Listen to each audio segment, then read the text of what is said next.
பணத்தை திருடுவான், நகையை திருடுவான். நம்ம உடல்ல இருக்கிற உறுப்பை திருடுற ஒரே கட்சி திமுக கட்சி தான். உடல்ல இருக்கிற உறுப்பை திருடுறாங்க. நேற்றைக்கு முன்தினம் நிதியமைச்சர் சொன்னார், வறுமையை ஒழிக்கப்பட்டு விட்டது என்றார். எங்க வறுமையை ஒழிச்சீங்க?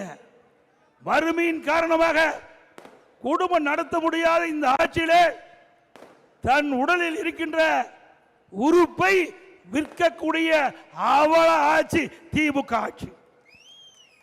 அது யாரு கண்டுபிடிச்சது? திமுக அரசாங்கமே கண்டுபிடிச்சது. யாருடைய மருத்துவமனை? எம்எல்ஏ நடத்துகின்ற அந்த மருத்துவமனையில் அங்க இருக்கின்ற நாமக்கல் மாவட்டத்தில் இருக்கின்ற ஒரு தொழிலாளியுடைய கிட்னியை முறைகேடாக எடுத்து வேறொருக்கு பொருத்துவதற்கு அங்கே அந்த ஏழை வறுமை கோட்டில் இருந்த அவருக்கு பணத்தாசை காட்டி இன்றைக்கு அந்த முறைகேடாக அதை கிட்னி எடுத்திருக்கிறாங்க. இப்படிப்பட்ட ஆட்சி தேவைங்களா? எவ்வளவு கொடுமையானது!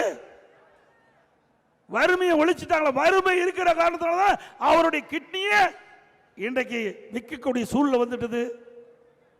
அது மட்டும் இல்ல, வந்திருக்கிற நபர்கள், நம்முடைய நிர்வாகிகள், தொண்டர்கள், பொதுமக்கள், உங்களுடைய நண்பர்கள் யாராவது திமுக மருத்துவமனையில் போய் அறுவை சிகிச்சை பண்ணியிருந்தா உடல் இருக்கிற உறுப்பெல்லாம் சரியா இருக்குதான்னு எக்ஸ்ரே எடுத்து பார்த்துக்க.